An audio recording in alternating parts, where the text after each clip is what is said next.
right, let's hit record. Clinical Chem Part 1. All right. So I just wanted to go over this as I do with everything, just the basics.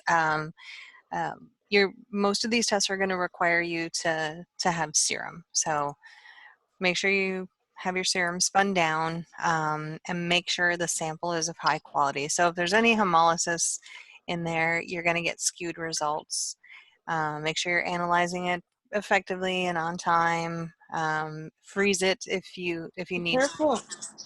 And then collect any samples before you start any kind of meds for this animal, because otherwise that's going to totally mess everything up on the exam. And then also after they're fasted, so you don't want too much lactase or lipids or anything to affect the samples. So just a general reminder, it's pretty much goes across the board with everything that we do. And label, just like everything. Date, time, owner's name, patient's name, if you have a clinic ID number. And then for every single test that you're going to send out, if you have to fill out the request form, make sure that's filled out as well. A little bit of a reminder slide. What's in the blood? How much of it is water and how much of it is a dissolved constituent? Do you guys remember? 90%? Yes, 90 and 10. That's taken us all the way back to the beginning of time in ClinPath. So that little 10, what's that? You mean before we were in quarantine? Yes. Yeah, this is literally like week 2. When did we go into quarantine? Was it week 3? Was it about week 3? About week 3. Like week 3. Yeah, the beginning of week 3. Yeah, I think we probably had just had this test. So in that little 10%, you've got your carbs, your proteins, vitamins, minerals, antibodies. There's other molecules. There's your ions in there. There's salt. And if you can't centrifuge it really quickly, like within that first hour, definitely go ahead and put it in the fridge. So, throw it in the fridge. And then, again, there's a lot of slides like this that are in this PowerPoint. I definitely don't want to spend too much time just reading these two. I feel like that's a waste of my time and your time. So I got all of these from the A&P book. I highly recommend just refreshing yourself on how you spin things down, centrifuge it, how fast. Usually you're centrifuging for about 10 minutes for your blood to get it that way.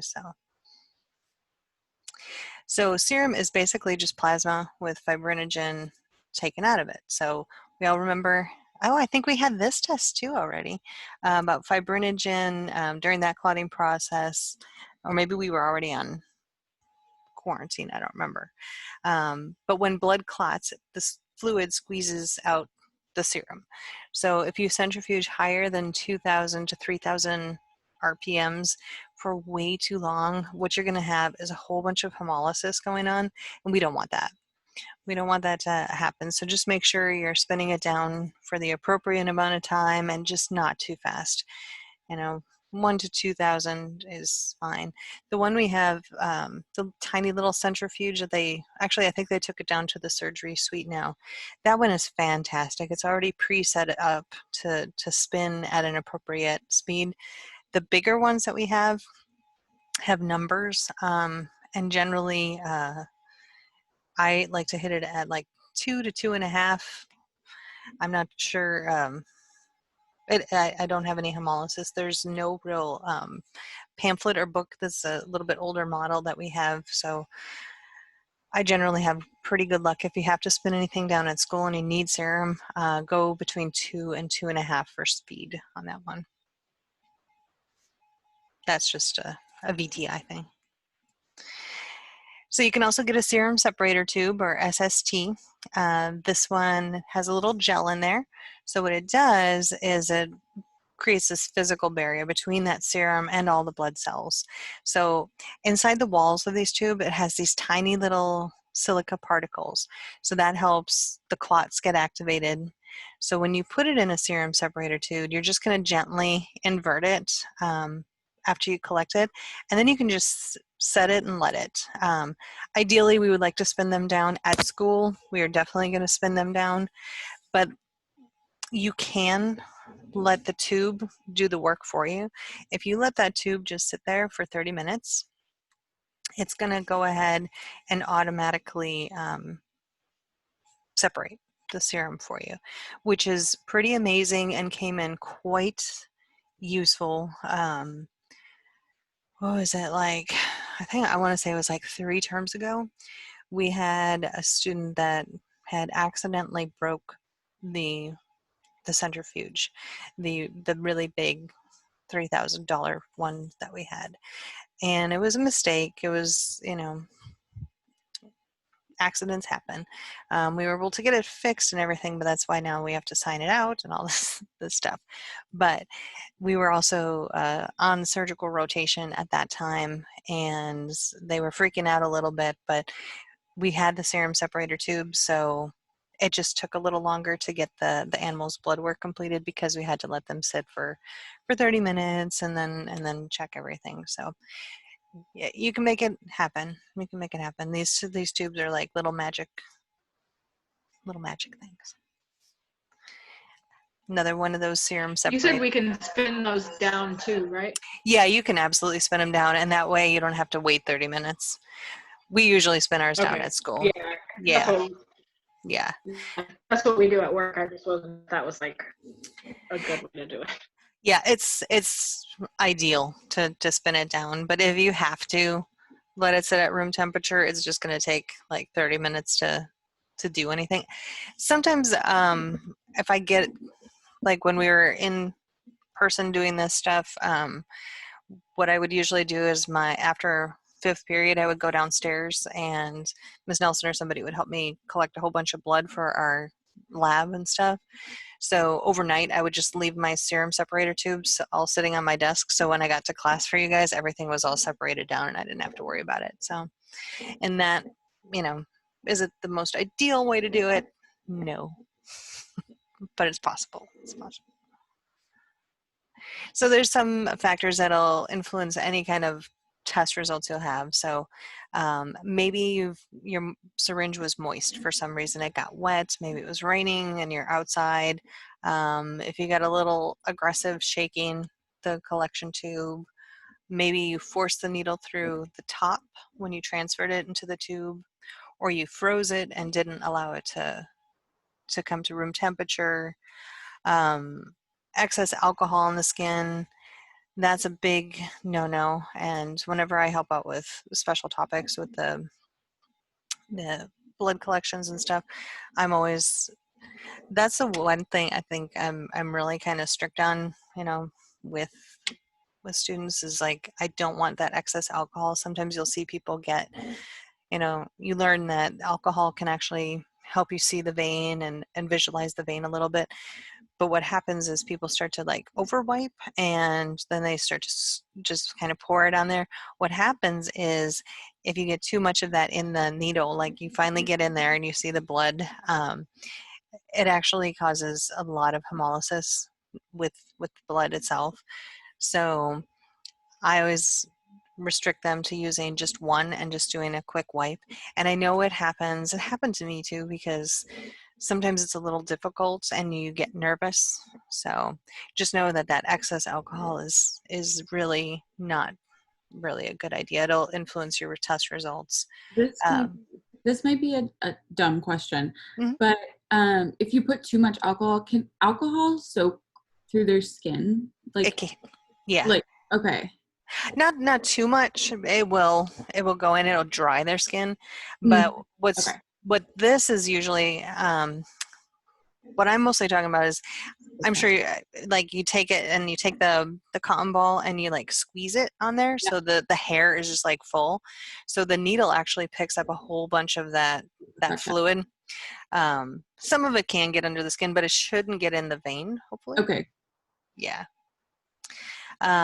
Anything from ruptured cells to will dilute the sample. Maybe they have elevated potassium, phosphorus, or enzymes, or lipase and bilirubin. But those are the things we're checking for. So maybe they do have some sort of liver issue that's causing that to happen. So it can affect your serum. The first part is mostly human related. So if you have to do chemical contamination, it's not really required that you have sterile tubes, but they need to be chemically pure. So if you're at a clinic that does use detergents and has reusable tubes, just make sure they're rinsed out completely. We have all brand new ones. I am not aware of any clinics that still use reusable tubes. I'm sure they're out there. So if you do end up working at one, just know, rinse out your detergents. And of course, improper labeling, just double check everything, make sure your request form is filled out all the way. Otherwise, they're just going to go ahead and send it back to you, and then that blood is no good anymore. Some more human error type of things that could go wrong. Make sure you're analyzing it quickly, so within 1 hour. Keep it at room temperature or freeze it if it's going to be over an hour. Let's say you're having just a really busy day and you're like, I can't get to it till after lunch. Just put it in the fridge or freezer. And heat is our enemy. It's going to destroy some of our chemicals that are in there, and it's going to activate other ones. So heat is not good. So when you go to the farm, Dr. Mendoza usually brings a little cooler. So if you have to bring any samples back, you'll pop it in the cooler really quick. So when it's 152 degrees outside, it's not going to affect your blood. You guys will be there during the summer, right? Oh no, wait, you're sophomores. I'm getting so confused. It'll be like December, I right? think so. I think you'll be there like when I was there, when it's nice and rainy and cool out. Mm-hmm. If we ever Love allowed to come back anyway. That's true. So Positive thought. right? We'll be there. So the patient can also influence it. So if they have icterus, you remember what icterus is? I'm sure y'all do, hey? What kind of disease have they got? Liver. Liver. So liver disease patients, you may see some influenced results. Fasted collections. If you take the blood immediately after the meal, their blood glucose is going to be really, really high. It's going to drop their inorganic phosphorus because it's trying to break down the food. And it's going to be very lipemic. It's also going to mess up their kidney tests. So we usually tell people, no food. They don't really need to restrict the water intake. Within reason. Don't be, if you've got a polydipsic dog, you don't want them to be drinking all morning before they get in to take any blood work. But they don't really need to pull the water up. But no food, no breakfast. It always seems like such the longest time when you have to go in for a test and they're like, you can't eat or drink for 8 hours, and I'm gonna die. Oops, I just want to. So all of our reference ranges will be listed on the IDEX sheets. When it comes out, it's just magical. It just pops out. So they've done this because they've repeatedly done these tests over and over. They've found clinically normal animals. And each species has its own norm. So they usually, in order to get these reference ranges, what they usually do, let me put my text back up here, is they get between 20 to 100 animals that all have very similar characteristics, and they do the same test on them repeatedly. And then they take the average of that and say, okay, well, these were normal animals, so this would be the reference range, so from high to low. So that's how, if you do decide to go for any kind of reference laboratory where they're doing new drug testings and stuff, they'll usually grab a whole bunch of animals that all are healthy, all are the same size or same species, and test all of them. But you need 20 to 100 of them to get a nice perfect score. And then you said they just take the average Yeah. of the results. hmm Okay.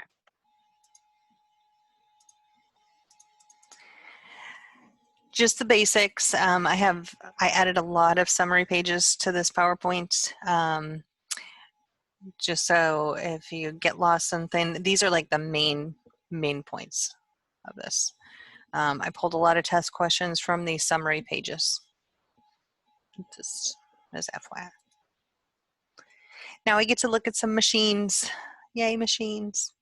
We do not have, this is not our clinic, and I really want that urine one. So we have there's tons of chemical analyzers out there. They're really great. They can help us diagnose things. They can help us monitor our patients. They're just amazing. And they're like all, digital now. So it's just great. Most of them work on the principle of photometry, which is great. So it's like a color wheel, basically. So the photometry quantifies what's in that blood. Some of them are electrochemical methods that we have in-house. Some of them we have to send off to a reference laboratory that has a much bigger, more expensive, basically, machine. But most of the stuff we can do in-house. And I used to, on the test, make you draw out, I think it's coming as on the next slide. No. I used to make you draw out, I'm going to go this one, but I no longer make you do that because I can't grade them that way. I just need you to know the difference between a reflectometer and a spectrophotometer. So a spectrophotometer measures how much light is going through the solution. So what he basically has, he's got a light source. There's a prism in there, a wavelength selector. It's got a photo detector, and then obviously a printout device to let you know what it read. A reflectometer is only reading what is reflected off of the test substance. So most of the machines that we have at school are spectrophotometers because we put it in there, it drops it all on there, and then it's got a light source, it's got a prism. I ended up having to open up the backside of one of our IDEX things once because one of the little cartridges for some reason misfired and like fell. And so it was, there's like a, what is this? It starts with a C. I want to say corral, but it's not a corral. It's a, what am I thinking? It's like a cartridge thing, like I don't know what it's called, where the slides go in there, but it spins around like a wheel, and it had gotten stuck, so it jammed it. So I opened up the back, and it was pretty neat. You can see the prism in there. It's pretty. I don't recommend opening it on the regular, but it is in there. It's pretty neat. So here's just this machine here. We still have this one at school. This is the one I learned on. We did not have IDEX ones. This is kind of an old school one. And the printout that you get comes like a receipt, but it works exactly the same way. It's just a little more cumbersome, takes up a little more space, and the printout is not as pretty. It's not carousel. Thank you, Liz. Yes, I knew it started with a C. And this one, you have to put the little cartridges in individually. That little thing, oops, what happened there? I really need to get some new batteries in my mouse because it's going crazy. So this little part here works like a little, when you get like a gumball machine and you put the coins in, the tiny little square here is where you're putting the cartridge, and then this little guy pushes up and you just go ka-chunk, ka-chunk, ka-chunk. I used to stack them. They say don't stack them because they'll get jammed and then you have to pull them all out. I would stack them, and on occasion, yeah, I would jam them, and then you have to take everything out and just start all over from the beginning. So it's a little tedious. It's a little tedious. This little thing on the top here is where you're pulling your serum up. So you'll have already spun it down, and I call them little Barbie cups because that's what they look like. They look like a little Barbie cup. And so he'd be sitting here and your serum is inside, and then you take the little pipette and then pull it up. They are so, so, so, so tedious. I mean, they're great for what they are. I asked the school if I could have it, and they said no. Um, but I use it at school just as a show and tell item at this point. We don't even purchase these cartridges anymore. It's just, it's not worth it. The IDEX one works way better. You get a much better printout than this little thing, and it's easier to put it in the chart. So, but he works the same way as the IDEX one. He's just a lot more cumbersome and a little bit harder to fix. And these guys, like the IDEX ones, are all hooked up to the internet, which is great, super convenient. So you just on the monitor will say, hey, there's an update, and it'll update sometimes your reference ranges. This one, they send you a floppy disk, like old school 80s floppy disk that goes in, I can't remember if it's this side or the other side, but you have to put a floppy disk in there. So I didn't even know they still made floppy disks, but they do. So here is Beer's law. So this was another essay question that I had on the test. I need you to explain to me Beer's law. Basically, what I want you to do is just understand the concept behind. So I like to think of it as beer goggles. So there is a direct relationship between the concentration of whatever you're analyzing and how much light is able to pass through it. So the book, I believe it goes over 2 or 3 pages explaining Beer's law. So I've picked out the 3 basic, like, this is what it is, instead of you trying to get bogged down with all the words. So you could describe it one of 3 ways. So how much light is actually being absorbed and passing through that sample. Or you could say how much light is being transmitted through the sample, and then they have an inverse exponential relationship. Or are you using something that is using color photometry? So however much the color changes is proportional to how concentrated that solution is. So the gist of it is whatever analyte you have, it's always going to be a direct linear relationship by how much light is passing through it or how much color change there's going on. So there's always, it's just directionally proportional to each other. They balance each other out basically. And I sometimes like to think of it as beer goggles, because the more beer you put in, sometimes the better your situation looks. I don't know.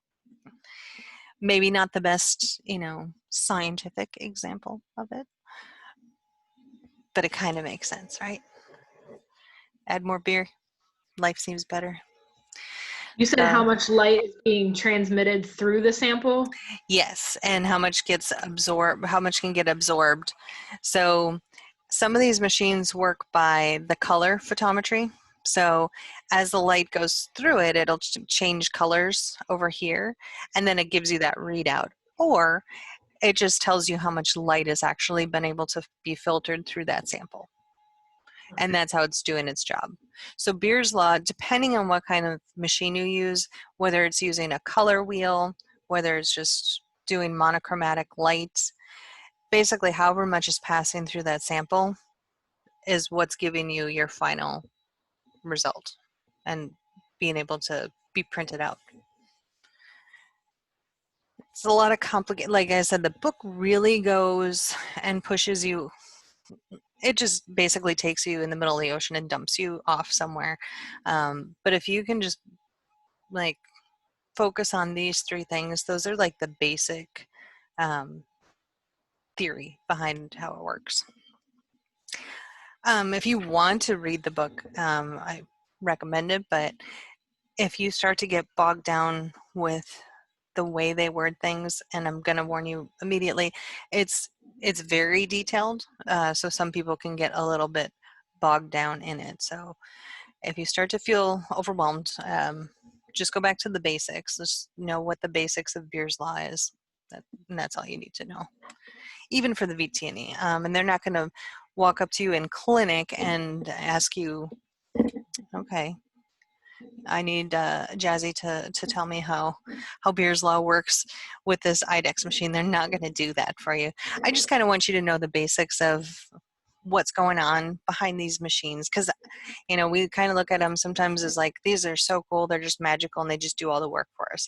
Well, the people that built them, like Beers and all this stuff like that, they had some, I wanted you to know a little bit of the science behind how this magic is happening. So we have some tests that are endpoint and, sorry. Okay. I'll get to that. We'll take a break in 20 minutes. There's a phone call I need to make. So some of our tests are endpoint and some of them are kinetic. So most of the ones that we're using at school are endpoint readings. So the light has passed through. We've gotten however much light, it reads it out, boom, it's done. So those are all recalibrated every single time. I have reagents, so if it gets low, I'm sure we'll be back in school by the time you guys are seniors. And since we are not getting the hands-on with the machines, I am very sad about that. I tried to figure out a way, but with so many of you, it just wouldn't work with our timeline of when everything was happening. So I make this promise to you guys: when you are seniors and you are having to use the IDEX machines, I will stay after school, we will get some blood, and we will do this together. But all of those machines there, they reach a stable endpoint. Once it's done, you just throw everything away. It's done. It's not, going to give you any more tests. But then there's some other ones. Some analyzers are kinetic methods. I like to think of these more as like when we did our urinalysis one, where you had to look at it and you had to read it at 30 seconds, and then you had to read one at 60 seconds, and you had to read one at 90. Well, if I had just let that thing sit all of the day, it's going to keep on working, and if I go back in 2 hours, those numbers are going to be, or the colors are going to be extremely dark, and it's going to look like this animal has some sort of disease. So most of the machines you're using are just going to be a one and done. You've got your reading. Most of the color ones are kinetic. So a little bit, well, I'll just reiterate. So kinetic assays do not reach a stable endpoint. They just keep on keeping on. So these got to read it at a specific time. Every analyte that you're using is different: potassium, blood. So got to check several points, and then finally you can read it. You just wait a certain amount of time, and then you do your reading. It's okay, Kayla. Let me mark you down. I'll get that in a minute because we're going to take a break in a few. So, Miss Regalia, Yes. on the review thing that we have, I'm confused. As when doing an enzyme assay, would you use a photometric reader with an endpoint reading or a kinetic method? I'm confused. I don't think we've gotten to the enzymes. That's coming up next. Oh, okay, because I was like, I don't understand that. Okay, thank you. You're welcome. You're just ahead of the game. Here they are, enzymes. So these guys, you can mess with enzymes so much. If you overheat them or you freeze them, you can inhibit a lot of stuff, or you can accelerate them. So we'd like to keep them at a kind of a nice stable temperature, so between 30 to 37 degrees Celsius. If you have ultraviolet light, like we do at school, it can affect those enzymes. It'll speed them up a little bit. Maybe, I don't know who would have salt or heavy metals in there, but maybe they have some sort of copper toxicity or mercury toxicity. It's going to mess with those results. But you can denature a lot of enzymes by different things. So you could quite possibly change the temperature, and that'll mess up your test. You could change the pH. So let's say you do work at a clinic that uses those reusable ones, then the detergents can change the pH, and also organic solvents. Tomas, yes, I will go back after the slide. I will. Oh, I'm sorry. Was it just the line that you needed filled in?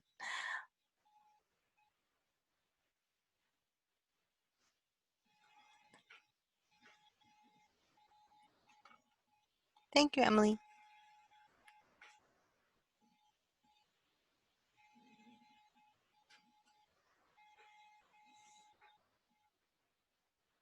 Should I leave this up there for a second?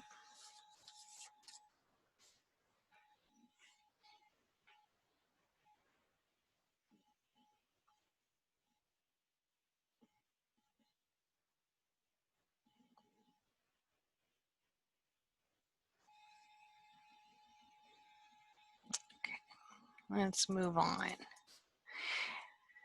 So enzymes are basically tiny little units of activity.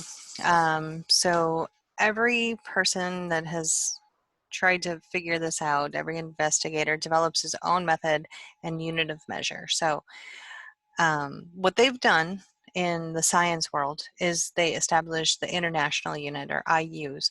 So when you get the printouts, it'll be listed in IUs. Some of them are not listed in milliliters or milligrams. It'll say IU. And that's just so every test will have the same sort of unit of measure. It makes it a lot easier, say, if you go from here to Canada or Europe, because we're the only place that is not standardized with using the metric system.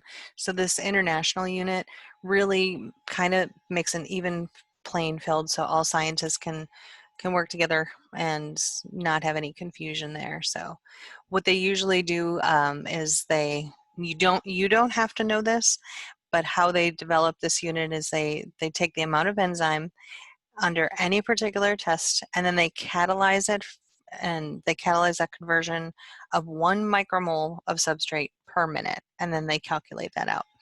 Do you have to do that? Absolutely not. Just throw in that little tidbit of information. All I need you to know from this slide is an enzyme is a unit of activity, and how we're measuring it is by IUs, or international units. That's it. That's all I need you to know. We're not doing chemistry and micromoles and stuff like that, so no stress, no stress. These are just some units that you may see, so I want to just throw them on here.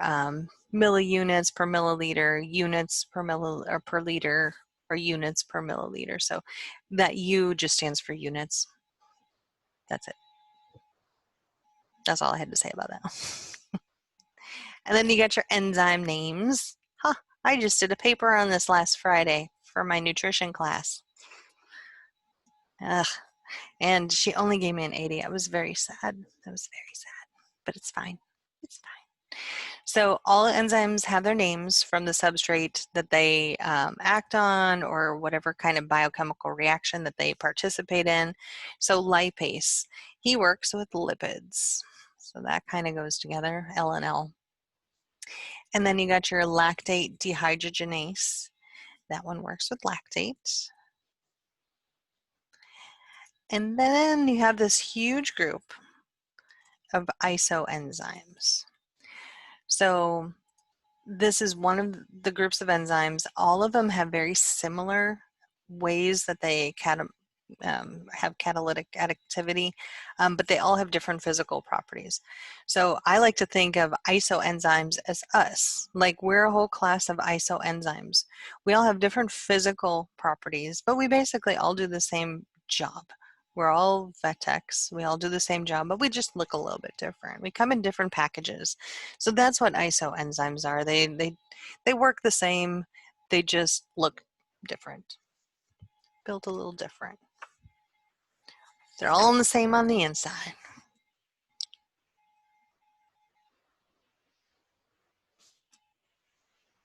Oh, my teacher, Emily.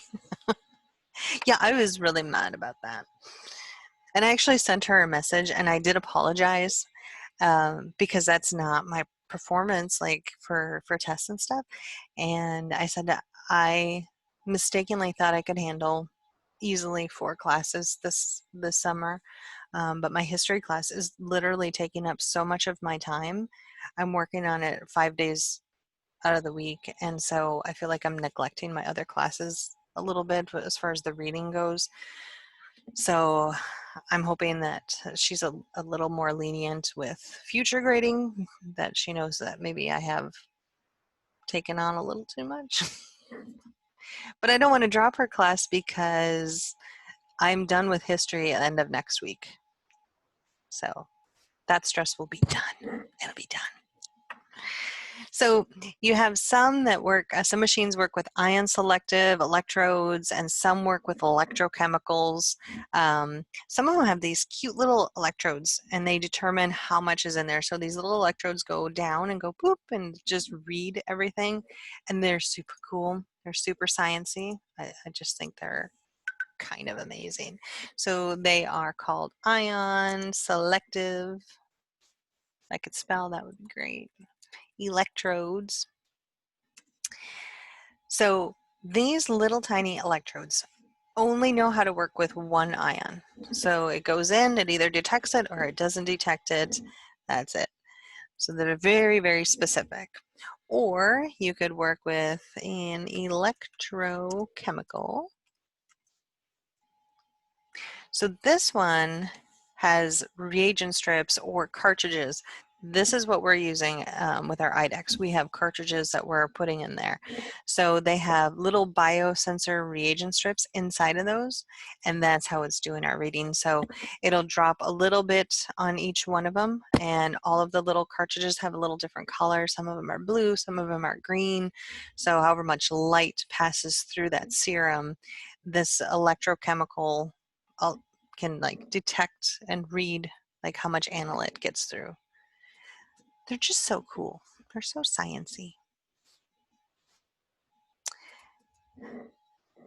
I just wanted to throw some more pictures in there because I like machines. They're super, super cute. This one on the left side is something you'd probably see at a reference laboratory. Then this one next to it is just something that you could probably take from patient to patient. It's a lot more portable, whereas some of them are, going to be like, don't pick it up and try and move it. The last one was, let me put that back. There you go, electrochemical. I'm sorry, I get so excited about these. If I'm going too fast, just throw a shoe at me.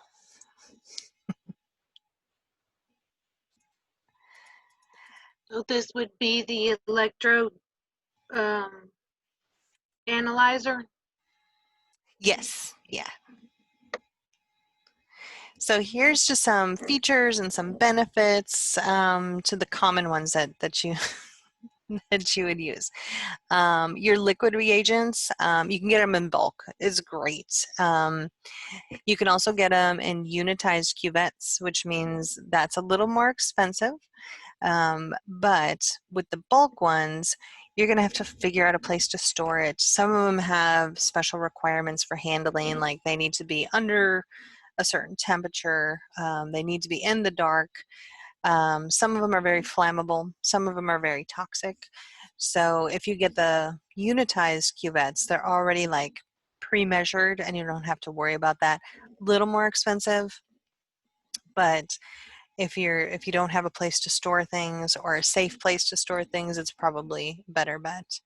The dry reagents, not a whole lot of problems with this one. We don't have to worry about how to store it, how to handle it. They only come in unitized form, so you have one patient, you're just going to grab one set of cartridges, boom, and you're off. The downside to them is they are a little more expensive, so you may have to charge a little more for these particular tests, but it's a lot more convenient. It's easier on you. It's easier on the clinic. But they are just a little more expensive. A little more expensive.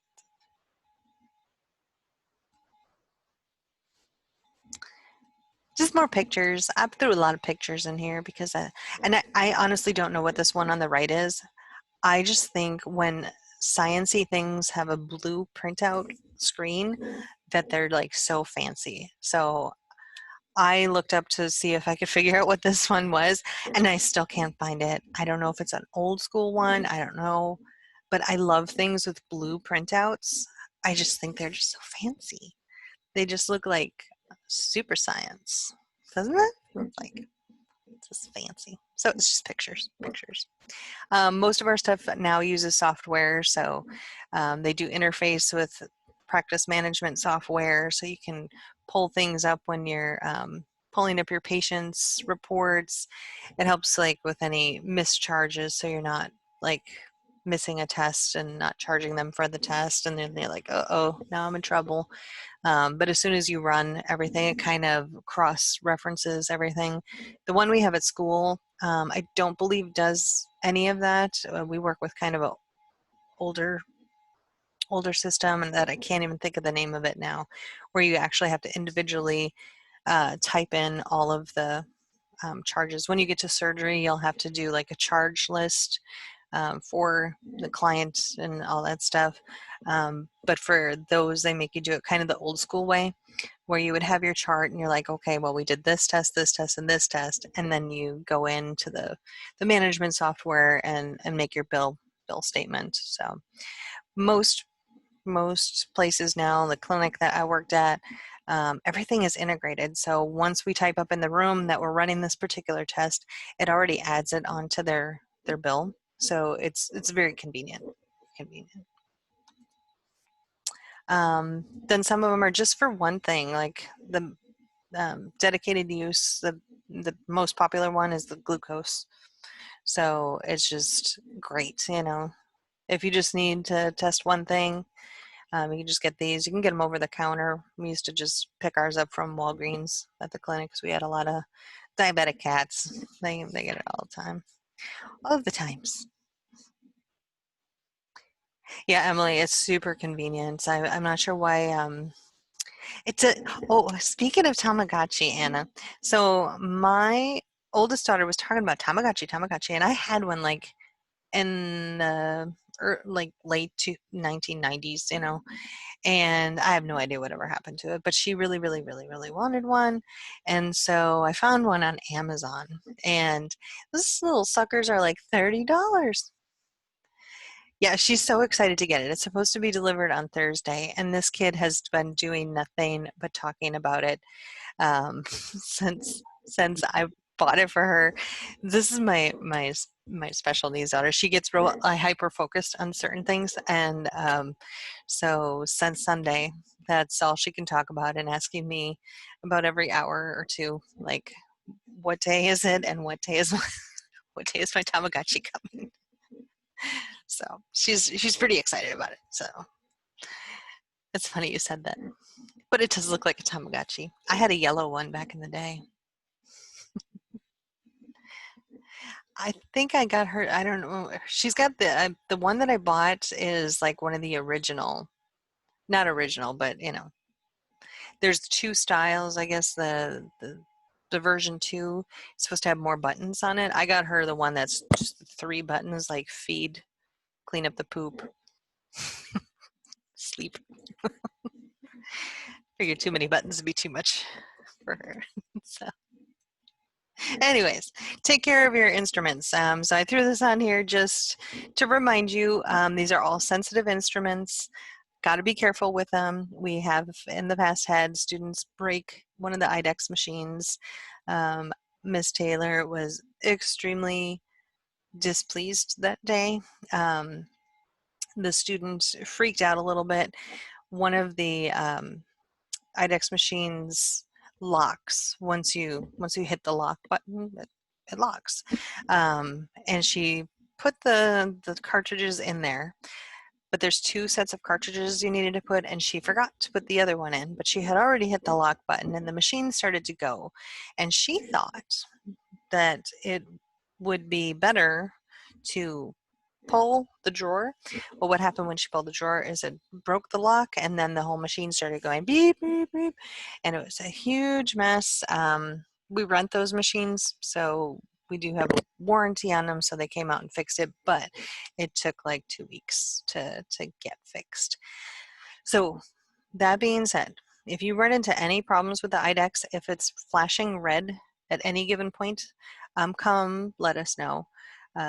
If you make a mistake with it, like that girl did not get in trouble. Like we were not mad at her. It was just an unfortunate situation. She made a poor life choice at that point. You know, like if something's blinking or something won't open, don't force it.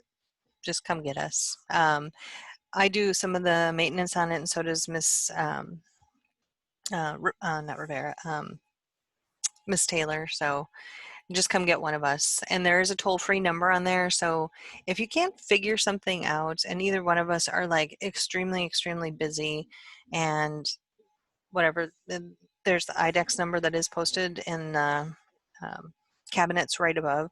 Those IDEX people are amazing. Like you call and you have a question and they literally talk you through all of it, and they can actually connect into the machine and tell you what's going on. So if you've made some sort of mistake, sometimes they can help you before we can help you. So we keep those posted there. So, you know, don't throw anything at it. Don't throw it on the floor.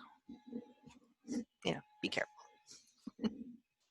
Here's just one of your summary pages. What time is it? Do you want, let's do like, I wanted to get to slide 50. That was my life goal. Let's see. Yeah, let's get through globulin. So let's get through slide 48, and then let's go take a little break. You good with that? All right, so some specific tests that you're going to be doing testing on animals. They're not specifically liver function tests, but most of these plasma proteins actually come from the liver. They're produced by the liver. Some of them are coming from the immune system, but it's usually liver functions that we're looking at when you look at these proteins. Lots of different disease conditions can cause these to be altered. But the biggest one that is really like affected is your liver and kidney. And I think my cat just he just knocked down a whole table worth of stuff. That's great. They're playing. There's a fly in my kitchen, and they've been trying to get this fly for 2 days. And they keep just knocking the wrong things over, and the fly's still alive.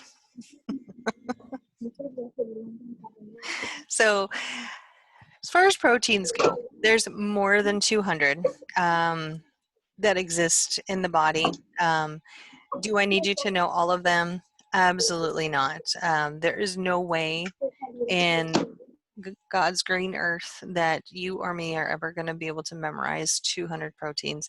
We're just going to touch on the most commonly tested ones, and the ones that really affect a lot of the liver function and the kidney function.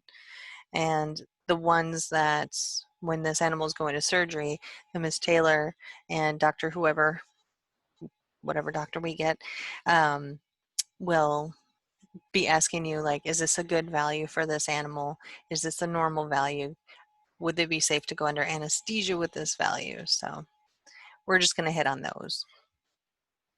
So some of these guys change a lot. Oh gosh, we had a fruit fly problem when we first moved in here because my neighbor has, I don't know what kind of plants they are. I'll be honest with you. They're just real ugly. They look like they're always half dead, but they're not. That's supposed to be how they look. They just look gross. And she had fruit flies in there. And until she finally sprayed that, they kept coming in my kitchen window, and it was so gross. I tried those little things that look like apples, and they literally sat on the side of it. Like they just didn't care. I'm like, you're supposed to go in there and die, but they didn't. And then I tried the hanging things, and I kept getting myself stuck. Just walking into them, and I'm like, meh, meh. Blonde problems, you know.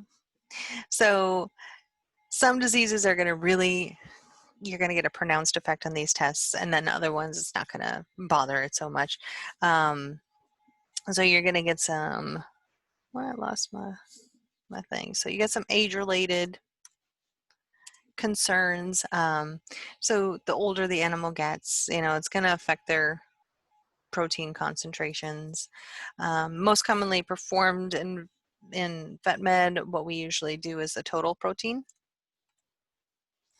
We do check that one, and we also check albumin.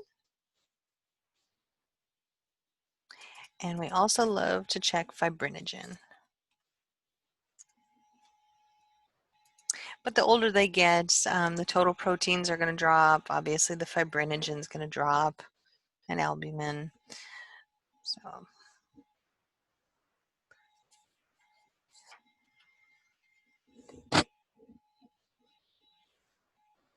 I'll leave that up there for a minute, for a moment.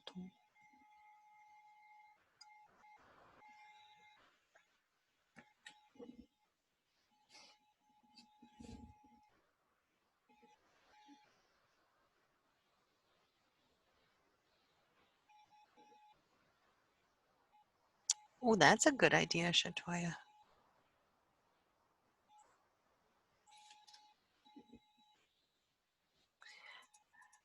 All right. This one is just what the function of the proteins are. I have a couple questions that I did pull out of this one, like true, false.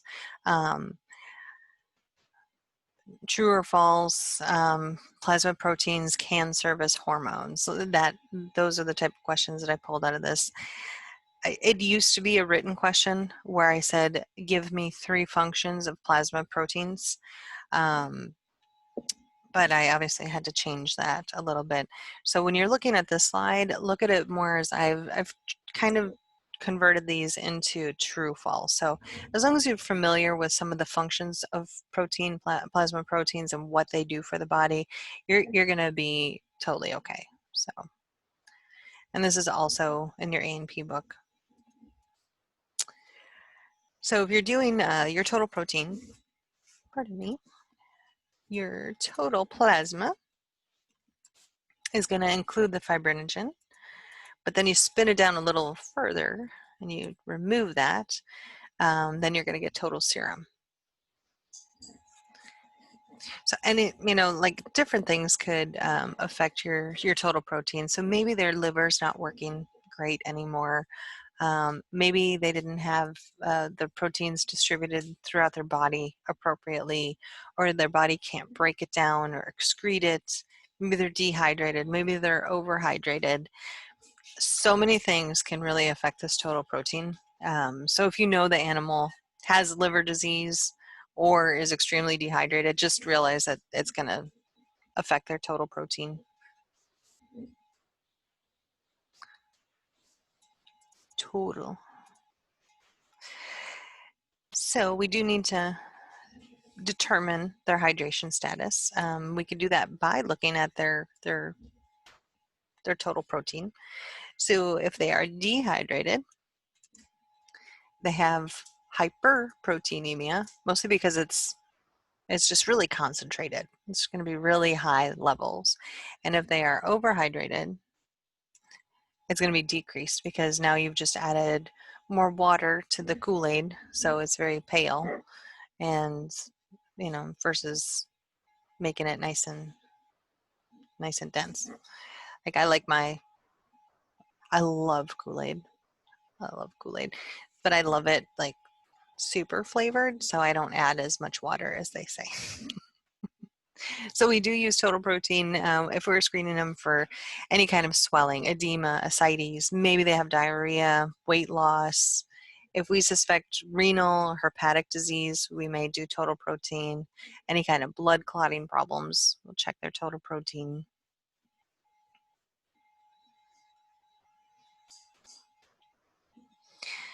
Sometimes I glance over at the chat. You guys make me smile so much. No ketchup in the Kool-Aid. I did have an egg this morning with ketchup though. That was pretty delicious. So we got two different ways to measure out our total protein. The first way is the one that you guys are super used to, is your refractometer. All it's doing is getting that refractive index. It's super quick, super accurate. As long as it's calibrated, it's accurate. Or you could get a little bit on the fancy side and do the Biuret system. So what this one is doing is it's measuring the number of molecules that have 3 peptide bonds, and this would be in an analytic instrument. So you're gonna, and it would be a smaller unit, probably a handheld unit. You would put the reagent in there, put your little plasma drop, boop, it reads it for you. Super simple, super accurate. We do not have this at school, and we just have the refractometers, but you may work at a clinic that has these kind of readers, and I got to play with one once, and they were so amazing, and it's so quick. Just be careful of the reagents. If you're the one, it is corrosive, so just make sure it's stored properly and doesn't spill. So you don't want to mess up your clinic. Do I want to? I think I was going to remove this. Yeah, I was supposed to remove this slide. Don't worry about this slide. Just skip it. Skip.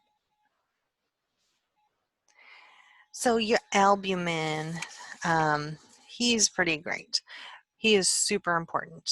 He is one of the most important proteins that live in your plasma and serum. It is roughly about 35 to 50% of your plasma, the total plasma in your animals. So any state of hypoproteinemia is usually because somehow we lost albumin. So your hepatocytes are synthesizing this albumin. So if you have any kind of liver problems, your albumin is going to drop. Renal disease, maybe they have some sort of anorexia, intestinal protein absorption problems. That can also affect your albumin, but they're all important, but albumin is like the mostest important. He's the protein with the mostest.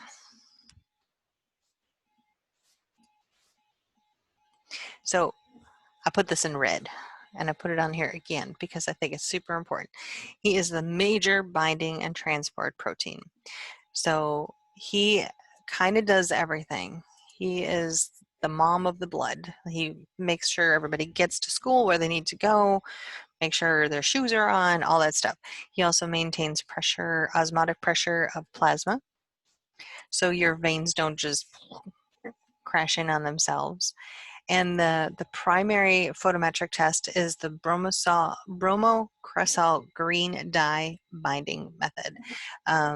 Our machines do this for us, our IDEX machines, but when you pull out the little cartridges, the little cartridge that is checking for albumin is actually green. It's pretty cute. It's adorable. But it has that, that binding, that bromocresol green dye in there. It's pretty neat. Just know that albumin, super important.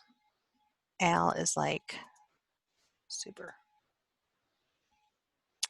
It's just another one of those think about it boxes that I really like. These are just things that could possibly affect your serum protein. It's pretty much everything we've already talked about. Kidney, dysfunction, liver dysfunction, malnutrition, cancer can cause any kind of alteration in this. Blood loss, overhydrated, anything. Do we want to? Yeah, we'll do 2 more slides, and then let's go take a 15. How's that? So globulins are pretty cute. I think they're just adorable. Very complex little group of little proteins. So your alpha globulins, oops, alpha globulins, they get synthesized in the liver, and then their whole job is to transport and bind proteins. So you'll see some high density lipoproteins and very low density. So it's just their whole job to just transport everything. And then you've got your beta globulins. So this is your whole complement system. We talked about a little bit of that in the blood stuff. Scott, his whole job is to transport that iron. It does hemibinding, fibrin formation. It can also lyse cells if they're dying. So that's their whole job. Alpha, beta.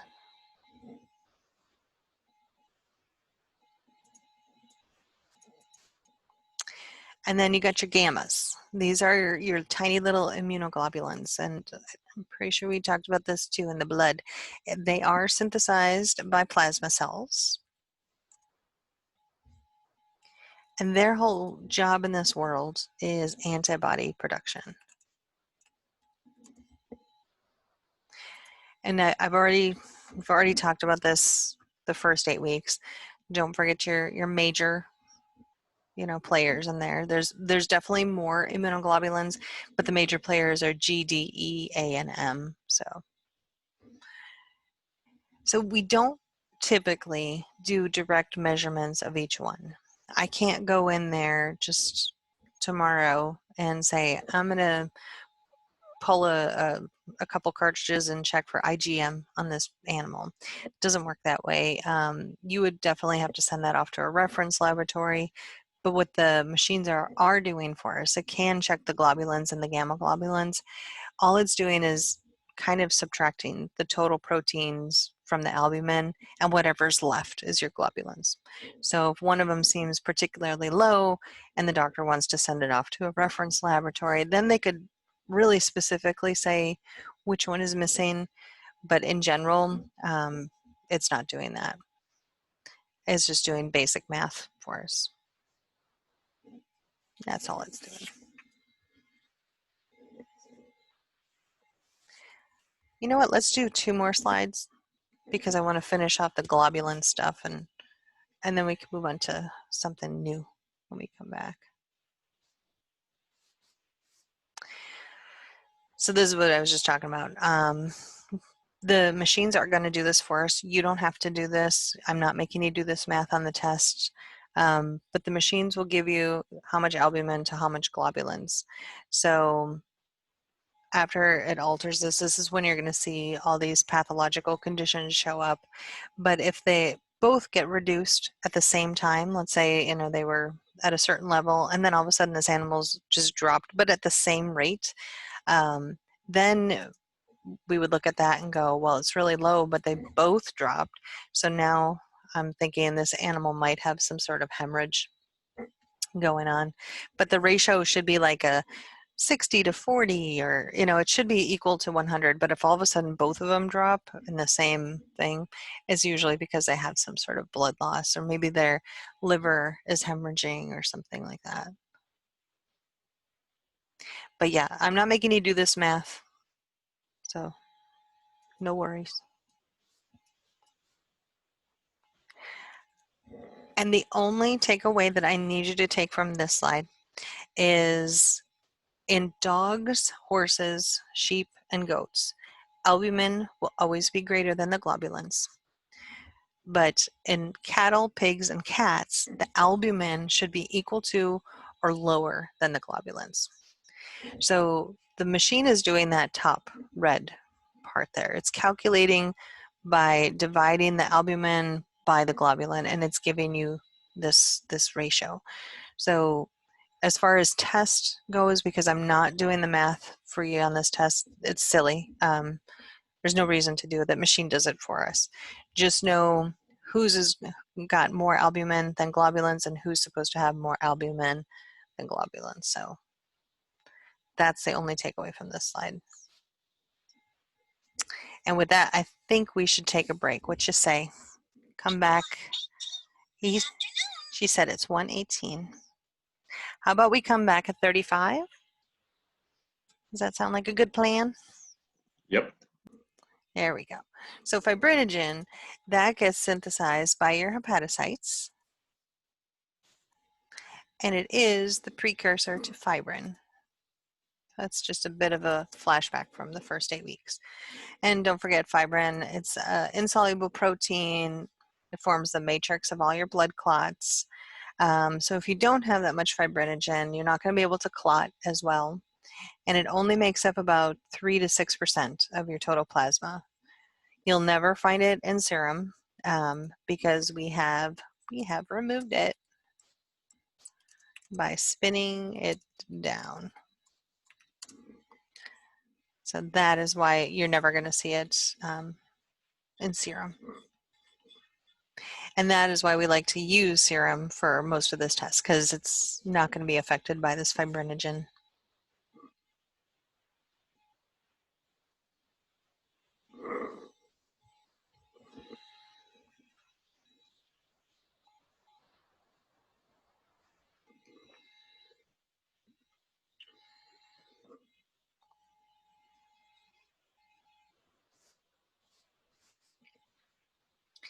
So if you have any kind of tissue damage, any horrible infection or inflammation, these fibrinogen levels are going to really get elevated. So what the machine is doing is it's taking and calculating and subtracting the total plasma of a heated tube from that of an unheated tube. So it does it for us. You don't have to do any of that. The automated analyzers usually provide fibrinogen results. There's some that don't, but most of your automated analyzers do this fibrinogen for us. Our IDEX ones do it for us, so they're great. That old school one that I showed you, that it's still at the school, that one did not do fibrinogen. That didn't have any way to heat anything on the inside, so that one did not do fibrinogen from what I remember. It's been 100 years since I've used that one, at least 10 years, I think. But the very first clinic the clinic I did my externship, we had one of those machines, but I'm sure they've upgraded since then. Someone's at my door. We'll let my children get the door. So if you're going to do any kind of liver kidney test, just a couple keynotes. The liver is your largest internal organ. It is super complex. We learned all about it in A&P, so I just wanted to kind of touch on some of the basic characteristics. It does metabolizes your amino acids, your carbs, synthesizes albumin, cholesterol, your clotting factors. It secretes bilirubin and bile. It can also help detoxify any toxins or catabolize certain drugs, which is super handy because we're in pharmacology now.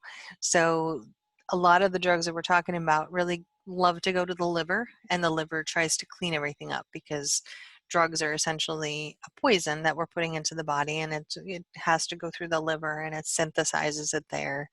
And everything and how the liver works, all of them are run by enzymes. They're all enzymatic reactions. So just a brief reminder, the things in red are really the things that are the big takeaways from this. I just wanted to put some little reminders to remind you of A&P, like what it does and all that stuff. Oh, Gabby's coming back.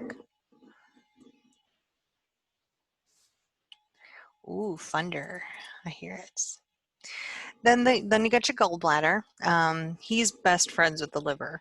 They both kind of work the same way. Anatomically, they're kind of the same. Functionally, they're kind of the same.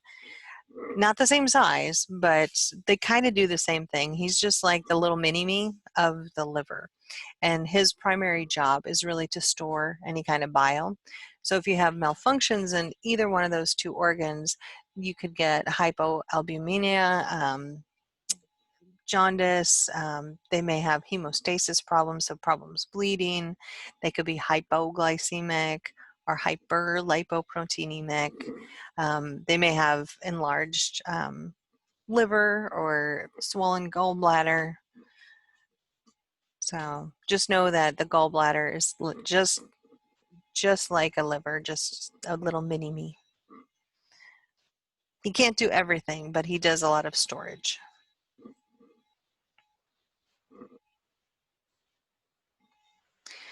So what's another cool thing about the liver is he can compartmentalize things. So if one zone starts to be affected, it's not going to affect the whole liver. So the liver is pretty fancy that way, that it can kind of self-protect itself. So the liver and brain are just amazing, amazing organs. And it has so many different functions. There are so many hundreds of tests for liver and hepatobiliary testings. So we don't need to go into every single one. No particular test is better than any other one. They are constantly developing new tests to detect problems earlier and sooner. But pretty much every test that is currently out there for checking liver function is a great test. So depending on what your clinic decides to use, it's no better or no worse than any of the other tests. So there's just so many, and it's almost pointless to kind of go into like specific tests. So here's some enzymes that do get released. So let's say you do have a damaged liver. So your ALT, I'm going to put this in here. I'm going to put some of the abbreviations that you may have heard. Let's say check his ALT. That's your alanine transminase. And then your AST, which is your aspartate transminase. You hardly ever see this one. This is ID. Idital dehydrogenase, and then you've got glutamate dehydrogenase. So let's say the liver is failing. They would say, let's go check his ALT and AST. So if those levels are like, boom, like through the roof, we know that there's some sort of damage to the liver or the kidney. Maybe they have cholestasis, so they've got some sort of blockage. So then you're going to see their AP, or ALK phos, I should put, ALK. It'll say ALK phos. They'll be like, check the ALK phos. And that's the alkaline phosphatase. So if they have some sort of blockage, humans, if you've ever had, I'm calling y'all humans. Hey, humans, if you've ever had any kind of gallbladder issues, they'll check your ALK phos, because that means you have some sort of bile buildup or acid building back up. They may check your GGT for that, which is your gamma glutamylotransferase. And then there's other function tests. They could also check your bilirubin, your bile acids. Yeah, TBIL, total bilirubin. Is that one on here? No, it's not. I'll put it on the top. TBIL, total bilirubin. That would be a good another fetus name. Did we mention that one yet? First and middle name, bilirubin.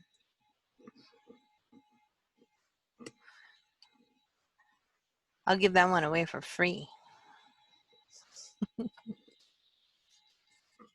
I'll keep that in mind.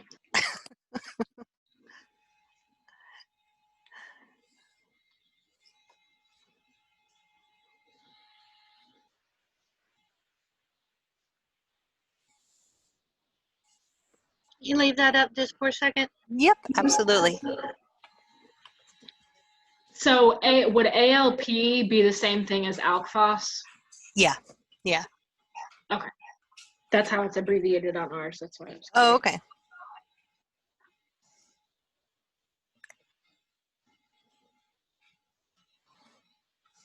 I should put that on there too. Oops. Help.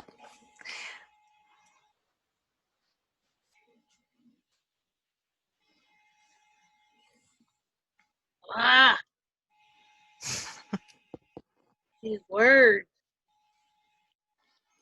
I know they're tongue twisters, eh? Yeah, just trying to spell. I was tripping over my tongue this morning in pharmacology class because a lot of those parasite drugs are like, they're just too many letters. Like, why couldn't you just call it George? Right?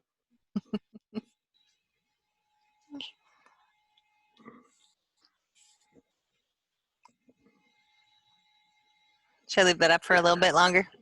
I think I got it. Okay. Thank you. You're very welcome. So the primary test that we do run, now that we said there's hundreds and hundreds of them, but we're going to go ahead and run a bilirubin.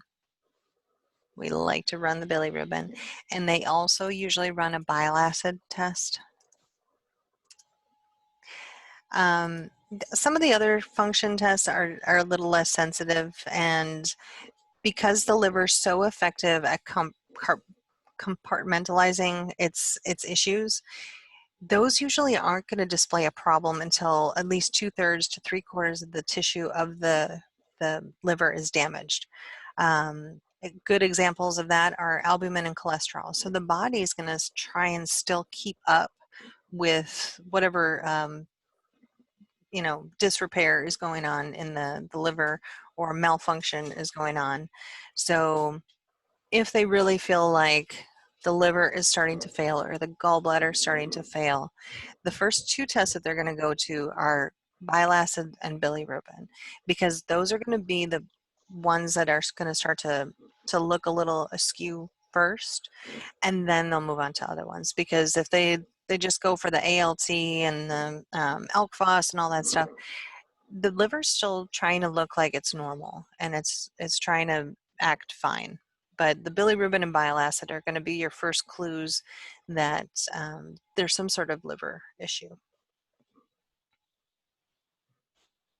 I think these are cool because I feel like it makes us like super CSI agents, because if you can like detect something early, we can catch something quickly and kind of cue the doctor and be like, hey, I just ran his blood work and the bilirubin is really like out of whack, and maybe we should check it. And sometimes it gives that patient a little extra time, and then we can fix it. So this is our way to be a CSI.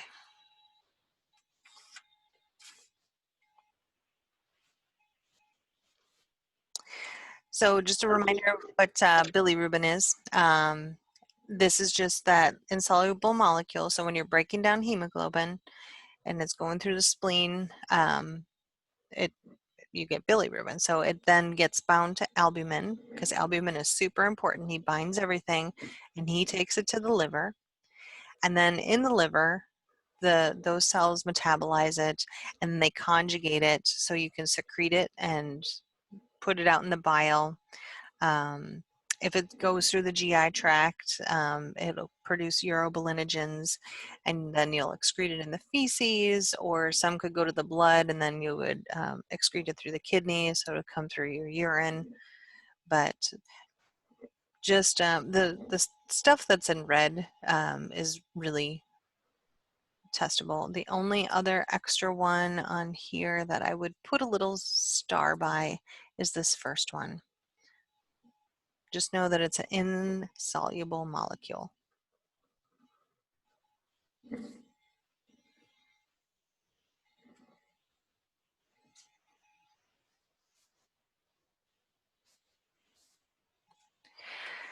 Now I found this chart, and some people really like charts, and this is the same chart that I had on there for the first 8 weeks. If you don't like this chart, by all means, just skip it. It's just basically how bilirubin gets metabolized through the body. So I wanted to throw that on there again for you, just as a remember when type of thing. By no means am I making you draw this out. So when we measure that bilirubin, it really kind of helps us figure out, and why are they jaundiced? Why is this animal's got, yellowed eyes? So the difference in how soluble all these molecules are really helps us figure out what's going on and identify what's happening. So if they're prehepatic, the test is going to realize that it's still bound to albumin. So it hasn't gotten to the liver yet. Remember, albumin is holding its hand and it's taken it to the liver. So if it's still holding its hand, we know that there's some sort of dysfunction before it gets to the liver. And that's about 2/3 of the total bilirubin. And that means there's a problem with the uptake. So for some reason, it's not getting into the liver. He's holding hands, they're standing at the door, they just can't get in. So if it's still got albumin, it's going to detect that the albumin is still there, and it's going to let you know that. And then you can have conjugated. So it's coming through, but now we know that there's a problem with the bile duct. So there's some sort of obstruction in there. So it conjugated, it got to the liver and it conjugated, but now it can't get out. It's just stuck. It's stuck there. Has anybody ever had a gallbladder attack? They are very most unpleasant. I still have mine. My sister ended up getting hers removed, but I was pregnant, so they left mine in there. But gallbladder attacks are no fun. And when everything backs up, the pain and everything that is associated with that is just horrific. Horrific. So these animals are going to be unwell, like extremely unwell. I'm talking explosive vomiting because of the pain. They may have sludge, which is like diarrhea, but it's basically bile acids that are coming through the bowel, and it smells almost like parvo, but not quite parvo. It's just like pure battery acid mixed with diarrhea, like horrible smell. So you would be running their blood work, but some of the clinical signs that you're going to see are going to be pretty obvious. They'll also be jaundice, but if they're vomiting, it's going to be a little bit harder to get into their mouth to check their gums. All right, so then your bile acids, they're also pretty important little guys. They have many functions. There's just a couple that I really wanted to talk about. They do aid in fat absorption. So they're great for that. They can break down those fats and those sugars and starches and stuff. And they also help modulate your cholesterol levels.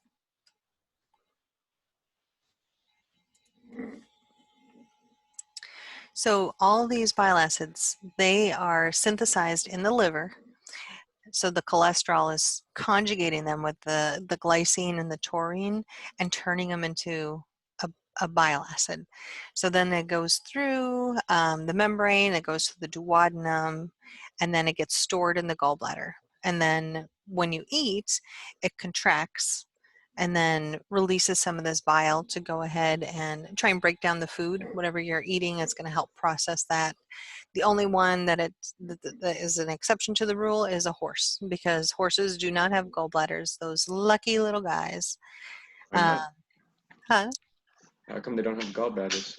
They are like large animal cats to me. They are exceptions to every rule. But yeah, they don't have them. They have a totally different digestive tract, so they don't need the bile acids. So they don't have a gallbladder. Super lucky. So once these guys get to the ileum, it goes back into that portal circulation and sends it back to the liver. So whatever doesn't get removed goes back to the liver and just waits for the next time. It helps break down more fat, modulate more cholesterol. But yeah, horses, those lucky little guys, never have to have a gallbladder attack. I mean, they got other life issues, but you know, at least that's one thing they don't have to worry about. There's also kind of another reason that taurine is so important in the cat's diets, because especially with overweight cats, we see them a lot. They're having a problem with diabetes and stuff like that. Their cholesterol levels are like through the roof. If they don't have the proper taurine in their diet, it's going to just mess everything up. Here's just another one of those charts. If you like them, if you don't like them, just skip the page. It's fine. So if you're doing a bile acid test, we like a postprandial serum concentration. They will be higher than the fasting concentrations. But any process that interferes with this process that's circulating, you're going to get super high numbers. So you would just have to kind of look at the components that are involved in it. Are they stable in vitro? This would be something for the doctor to better determine. They may take a preprandial and a postprandial test just to see what the differences are. Like if you bring them in and they haven't eaten, you're getting a preprandial, but then we're like, let's go ahead and give them some food and see what happens. Oh yeah. This slide, Jasmine, is just one of those, oh gosh, there was a word. There was a word there. What is the word? I forgot the word. It should have said remainder is excreted in feces. Oop. If I could write. Thank you for seeing that. Totally didn't realize it.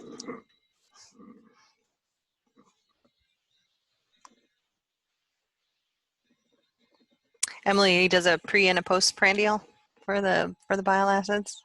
Yes, ma'am. We actually just had one out the other day. We did a postprandial. So we did a 12-hour fasting and then a postprandial. Mm-hmm. Yeah, it gives you a good view of like, is it being blocked somewhere along the way, or is it in the uptake, like, or is it in the excretion process? So it's pretty. Then they don't have to come back twice. Let's do it all at once. All right. So here's what you do. The test is the paired serum. So do it after 12 hours of fasting and then 2 hours after eating. And then they just subtract the difference. What is the difference that has been reported? Horses, obviously, you only need one sample because it has no gallbladder. It's not going through the gallbladder, so it doesn't matter. You can get some false tests, false positives with this. So I lose my page. No, it's right here. So if you inadequately fast them, inadequately fast. So you didn't quite fast them long enough, or you fasted them too long. I'm going to actually put that separate. Prolonged fasting or diarrhea. Diarrhea.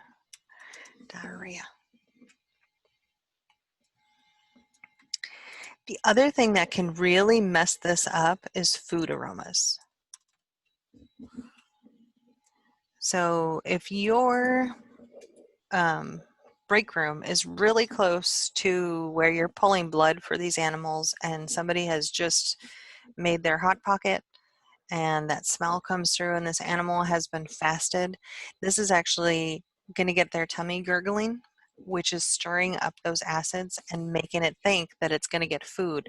So what the body does, just like when you smell something delicious cooking in the kitchen, you start to get that little blub, blub, blub, blub going on. Your body is actually just getting ready to go ahead and digest that food. So if they're smelling something incredibly delicious, you're gonna have a really skewed bile acids test. Maybe not extremely skewed, but there is going to be some concern that it may not be a accurate test. So that can kind of affect it, which I just thought was kind of fascinating. I never thought of that until I read it in the book, and I'm like, huh, that's a good thing.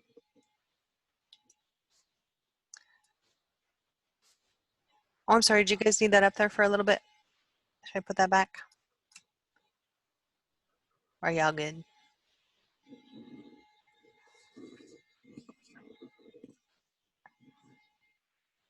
Okay.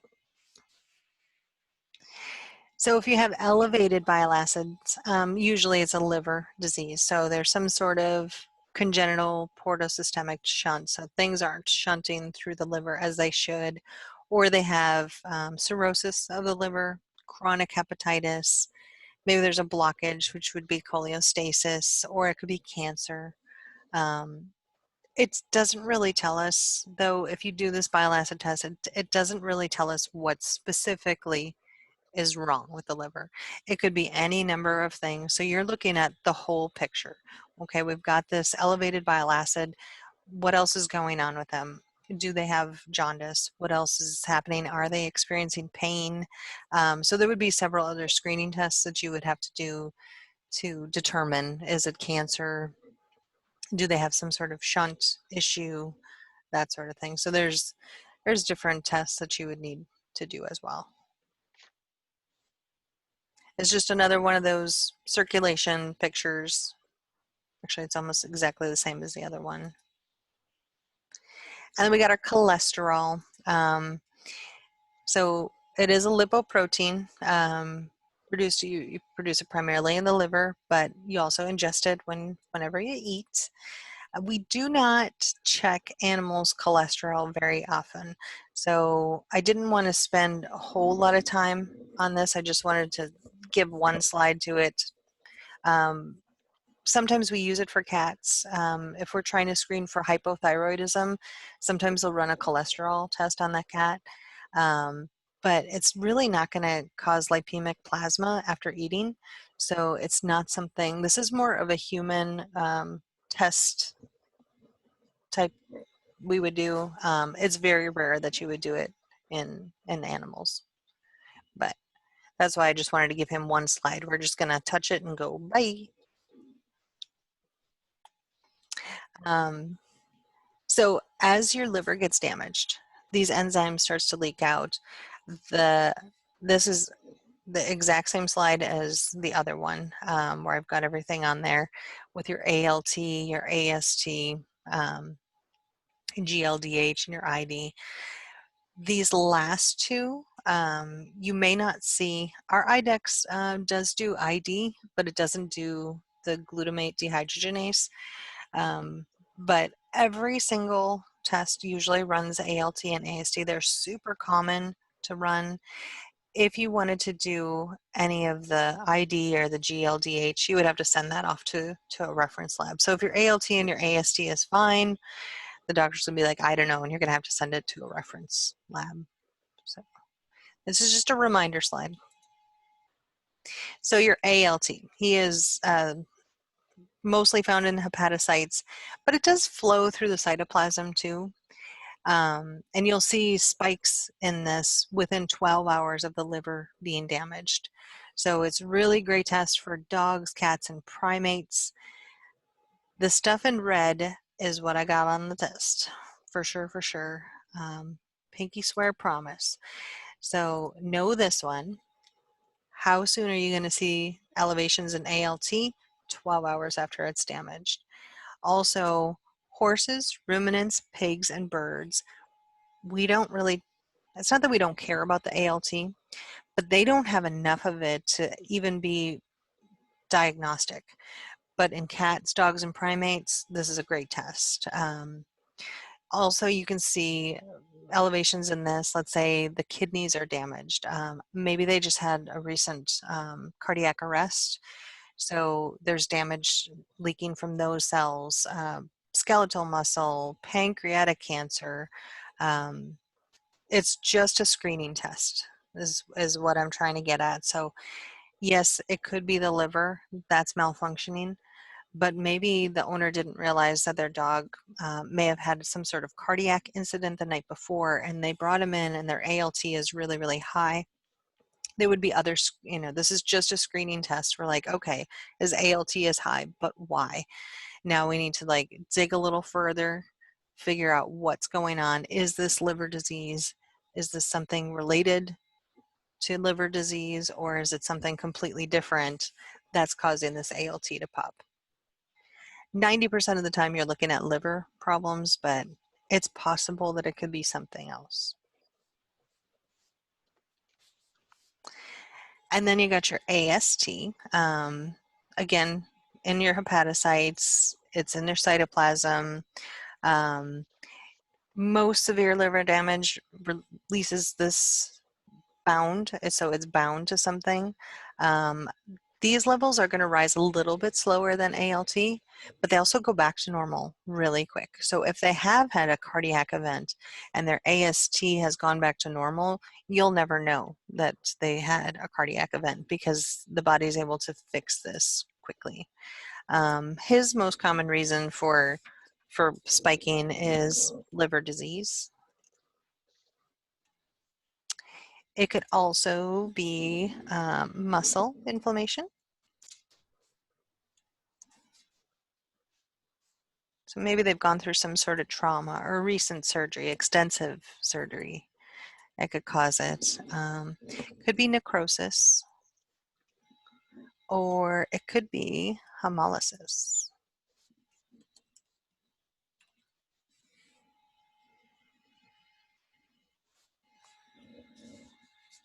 Gosh, look at us, guys. We're almost done. We are fantastic.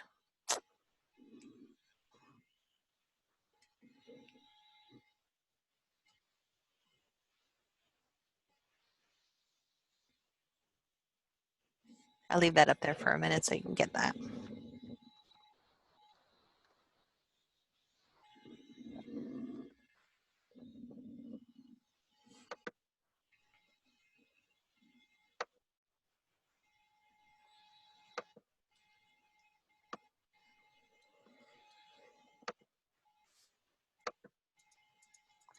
All right. And then you got your idital dehydrogenase. Again, you find it in the liver. It's a little bit in the kidney, small intestine, muscles, red blood cells. Because large animals don't have that those diagnostic levels of ALT, we use ID for the diagnostic test. So if you do go into large animals to check that for liver disease, you're going to be checking their ID. It is not a readily available test. This is definitely something that you would send out to a reference laboratory unless the facility that you're working at has the capability to check for this one. But it is not a super common, like I wouldn't be able to go to most places and just check for idital dehydrogenase. I would have to send that off for better testing. So it's a little bit more expensive, but it's a much better way to diagnose any kind of liver disease in these large animals. Or birds, I should say. We used this for our birds of prey. Like if they, especially we had some owls come in and they would, they basically eat things that they shouldn't eat, and then it gets stuck in them, so it would affect their liver. So we would do ID, but it would have to get sent off to a reference laboratory.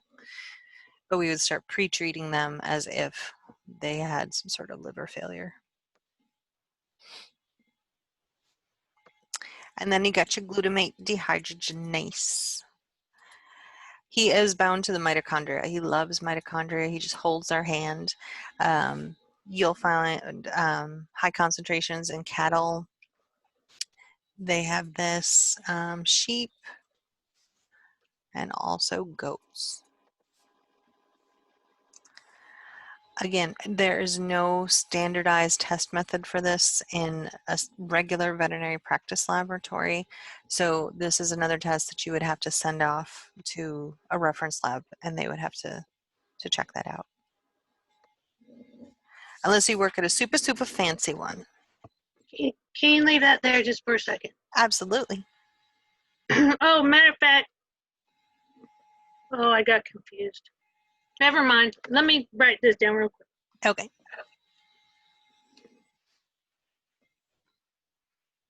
My computer keeps wigging out.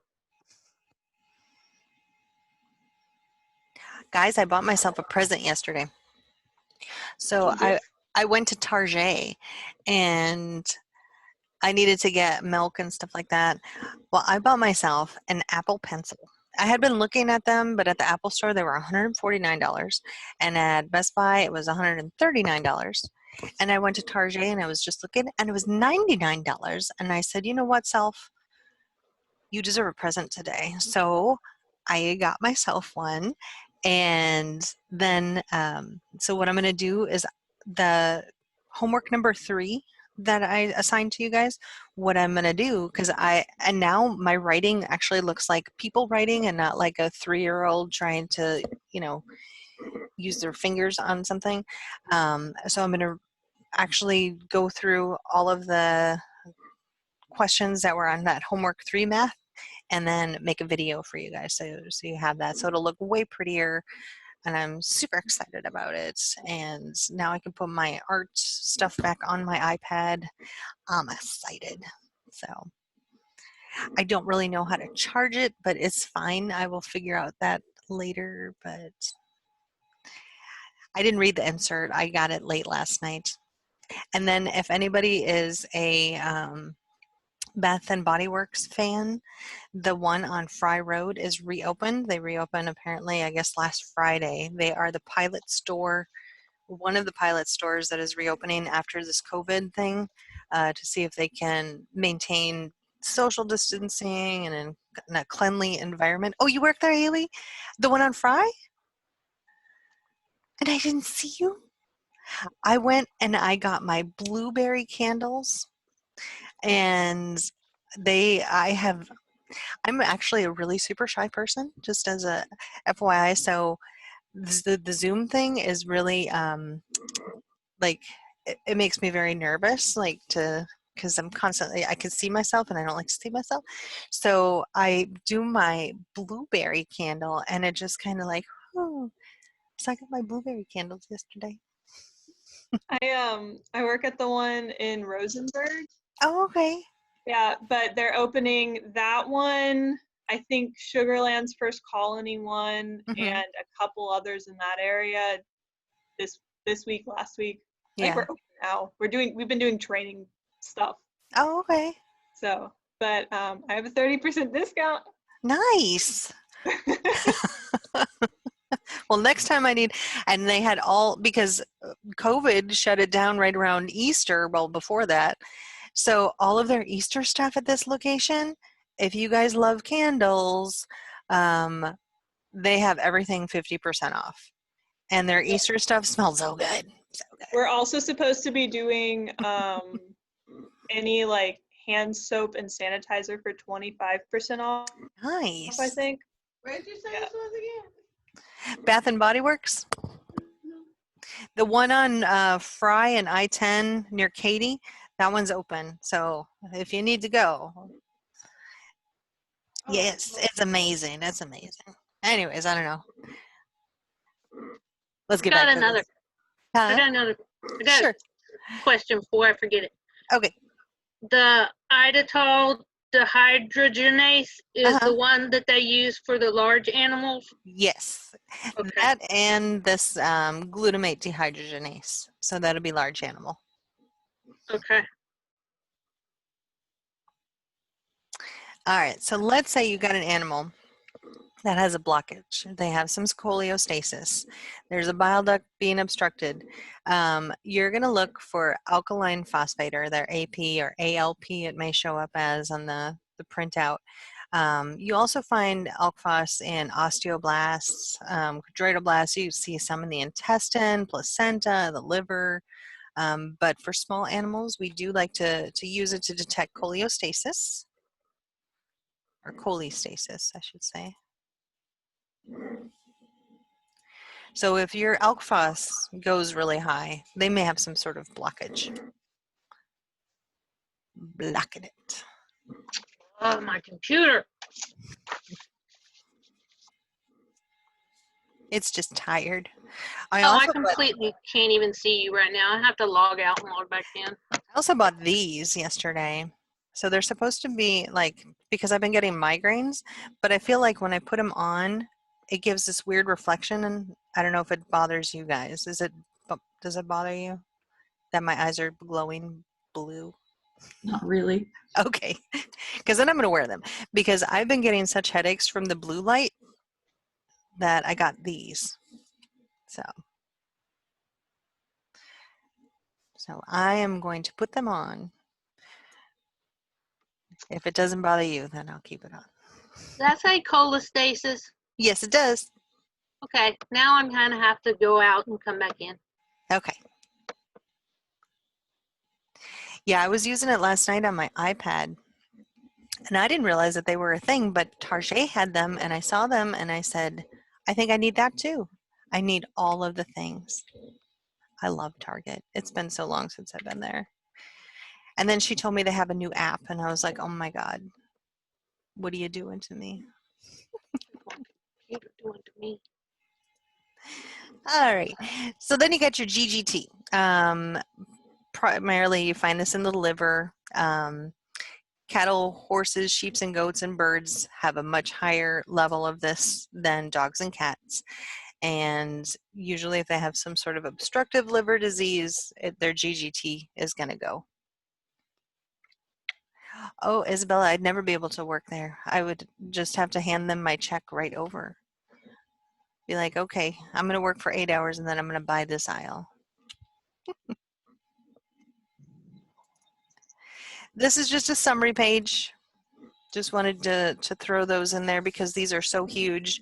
My recommendation for studying would probably be to pull all of the summary pages because they really hit like the main concept ideas. So that's why I put them there. Hello, kidney. So again, we love kidneys. They maintain homeostasis. They control your water and electrolyte balance. They conserve or excrete hydrogen ions to keep your pH balanced, conserve your nutrients. They produce renin. They activate vitamin D. They're just kind of fancy little guys. Oh gosh, Isabella, I worked for Kohl's for 3 years. I was department supervisor. I was not, I didn't like it at all. It was the hardest 3 years of my life. They aren't the best to work for, not They gonna are. lie, I'm still there. Yeah, I worked for the one in Humble, and I was hired when we were trying to clean things up. We had a horrible problem with people utilizing the fitting rooms for toilets. So yeah, it was unpleasant place to work. Let me just say. So I was in the Mrs. department, and then they transferred me to the children's department. I am not sure what is wrong with people, but yeah, we had a lot of stuff that we would just discard and then have to. Anyways, it was a rough time. I much prefer my job now. So the primary tests that you're going to check for your kidneys are your blood, urea, nitrogen, or your BUN. But let me tell you now, never say I'm checking the bun or I need to check the bun. The bun is anything like that. Never say bun to Miss Taylor. She absolutely hates it if you abbreviate any of these. Make sure you say the whole thing: blood, urea, nitrogen. it's just one of her huge pet peeves. So when she does the surgery interview with you guys, like when you get to surgery class, they'll be talking about all of these different things. And I've walked by and she absolutely, it's just a huge pet peeve of hers. So you don't want to get points off. So just say the whole word, you know, say the whole word. It also, we would check for creatinine. There's a bunch of other tests that you can do for the kidneys, but these two are your primary tests. So we're just going to kind of focus on the major players. The major.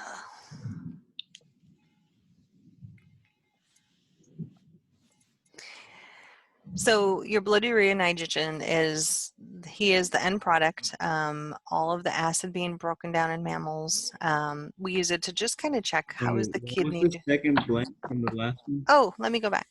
Hold on. Let me put that back.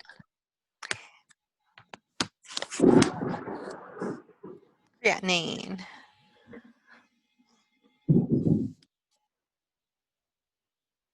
Thank you. You're welcome.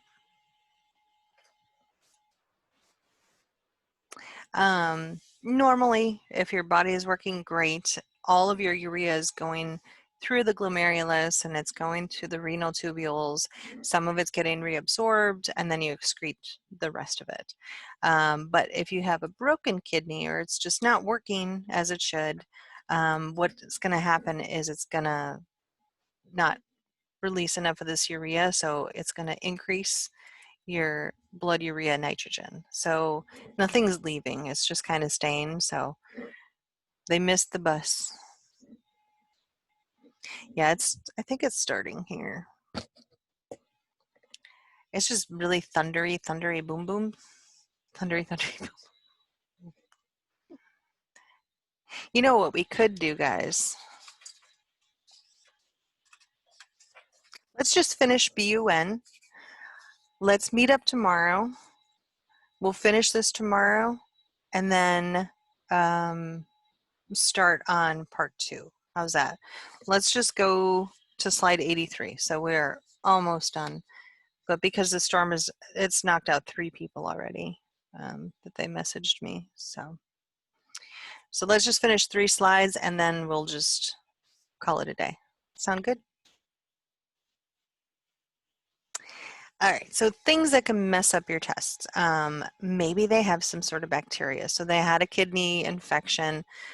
Those little bacteria are going to go ahead and eat all the blood urea nitrogen. So you're going to have these really decreased levels, and then you're going to be like, well, his BUN is fine, like it looks fine, but that's because he's got this bacteria and it's just eating. So if you don't analyze that sample like immediately, it's gonna drop the BUN back down to normal. And the tests, you can use the dipstick test. The dipstick test is just kind of a screening test. I just have a picture of it and you would just dip it in there. If it comes up high, then you would go ahead and do the photometric test, which that would be run on the IDEX machines basically. And that is an acceptable level of accuracy. The doctor is never going to make a diagnosis based on a dipstick. That is simply just a screening test.